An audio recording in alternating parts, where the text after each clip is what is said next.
Okay, so the next thing we have, guys, is the Locke and Key review.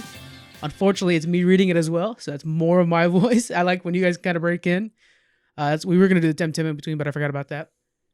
Have you guys heard of Locke and Key? Jonathan? Yeah. It's on Netflix. It's on Netflix. I see the little 10-second clip before I change it to something else real quick. Yeah, what do you think it is from that preview? To me, it just looks like a teenage kids kind of mystery, like Hardy Boys kind of thing. That's all I just from the little clip. Yeah. That's about it. I thought it was a Tim Burton movie or show. Yeah. That's why I was like, that Tim Burton? So I'm going to break down the story. This is going to also be spoiler free because it just came out. And I'm going to tell you guys right now, I'll give you my review before we get into it. Mm-hmm. I think that, I think everybody else is going to have it like low 80s as well. Personally, I want it at 95%. Really? And I would say like critically, I'd probably put it at an 80% because story-wise, they probably do too much. Mm-hmm. So again, spoiler free, but I'll set up the story for you. This is all based off of a comic book series, which I have read the first comic after watching this. I was like, let me go pick up the comic real quick. A family moves into the ancestral home after their father was killed. He was murdered in front of them. The youngest son discovers a woman in a well and works to get her free. Okay. The older two siblings struggle with their new high school life. Bodhi, which is the younger son, and eventually the others find keys throughout the house that do different abilities. So I'll break down some of those abilities. One of them is the mirror key. You plug it into when you walk up to a mirror with it, it opens up a keyhole on the side. You turn it, and then you can walk into the mirror, and you can get lost in there, and there's all kinds of crazy shit in there. There's the best one's the head key, so the one that's on all the posters. You plug it into the back of somebody's head, you turn it, and then there's like a copy of that person that's inside their head, and there's a door. If you go into it, it's their world. So if like a teenage girl, it was a mall. And then you find like, oh, this is the room where her memories are. That's where this is fear. Oh, that's cool. Fear's coolness. That's like the movie Dreamcatcher where he's able to like lock up memories in his own head.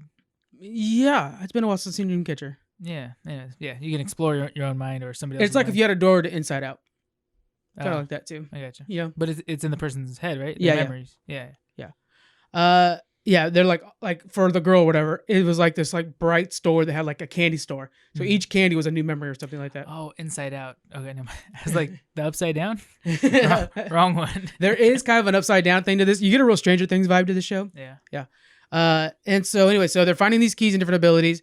The woman in the well, which again, this isn't really that big of a spoiler because it's like no shit. She's the bad guy. Oh, nice. She's seeking the keys, and then there's a mystery that's throughout everything that you're discovering as you watch a show. And eventually the family has to band together. The adults who have experienced this issue before have forgotten it. What's up? I'm just thinking, when I want to break into a mansion, I always go well first. That's good. Sorry. I always go well first. Fuck the garage. I'm going well and first. I go down the chimney, just straight in the well. Yeah. So I'm not going to explain why she's in the well. It's a long story. A very cool part. The only complaints I have story-wise is it feels like they're combining too many different subcategories into the show. So the comic book, from what I understand when I talked to my local comic book purveyor, go up to Oblivion Comics in Sacramento, guys, if I were you, they were describing it as kind of like more horror-y than the show is. And so this is a lot more family-friendly. Like, I would be cool with my family watching this as a family horror movie. And then there's like some sci-fi, or not sci-fi, but like fantasy to it as well, like Narnia kind of thing. In the fact that you have these keys with different abilities. There's some teen drama because there's the high school life, but it's not a lot of it. And then there's family drama because the dad died and the mom is struggling with issues. It sounds kind of like a little edgier version of Harry Potter, right? Like, I mean, I can get that feel from it. Okay. I feel like it's kind of almost like a lighter side of Stranger Things. Okay. Yeah. I get that. The setting is easily its strongest point because it takes a place in this house that they've, it's ancestral home, and it's like gorgeous home, right? With like all wood fixtures, everything's wooden and stuff like that. They do a really good job of lighting in this show. I was going to mention it later on, but I'll mention now. Lighting in this show, if you guys watch it, pay attention to how they do the lighting. It's really important. So they'll take a room, and it looks like it's like this like Victorian home, and then with the right kind of lighting, they change it from a haunted house into a glorious new house. Like, it just depends on, like, the kitchen, for example. It changes into this thing with shadows, or it's like, oh, we're all having family breakfast, and it's just depending on the lighting. They did a really good job with that. So it's really good in this. Even the schools, like the setting for the school is like some like old school Harvard University banquet hall kind of thing, but yet it's their high school. So everything's like a little bit higher. And then the town itself is like a fishing village. So unfortunately, think of Twilight for that. You know, that fishing village that Twilight's in. So there's that. And then for the sound design was nice. It was solid sound design, nothing really major. CGI was great, except for when it was full CGI. So there's one key where you open the door, you walk in, your body stays behind, but your spirit goes, and then you're a ghost. That looks terrible. Like you can see the kid's face. You're like, oh, okay, this is like, you know, full CGI. It wasn't very good, you know? And then later on when they're fighting the big bad, there is a moment where she's full CGI and you're like, that's full CGI. So it's good when it's not that.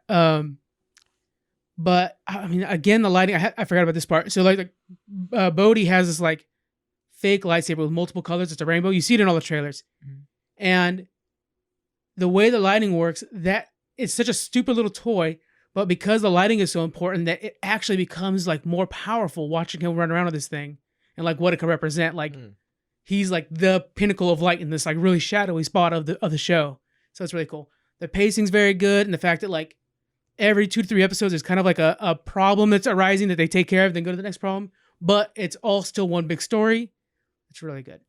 Acting wise, you had the mom did a really good job. I would say that the mom needed more depth. Like they should explore her more because I really liked her character. The 3 kids were really good. Bodhi, he plays from It, the little kid, the little brother. Oh, okay. That dies right away. From the first 5 minutes. Spoiler for It. And then all the friends did a really good job. Dodge, who's the bad character, like the bad guy, looks good. Yeah. I like Dodge. Nice. Yeah. It reminds me of Witcher. You haven't seen Witcher yet. It reminds me of Yennefer from Witcher. Oh, okay. Yeah. Uh-huh. So I'm going to grade this. I have it an 82 here. I'll go solid 80, to be honest with you. But personally, like my own opinion is 95. But, you know, and then I was like, well, what is it like? It's like Stranger Things and kind of feels like Sabrina. I know you're a big Sabrina fan. It kind of feels a little bit like Umbrella Academy. Like the setting.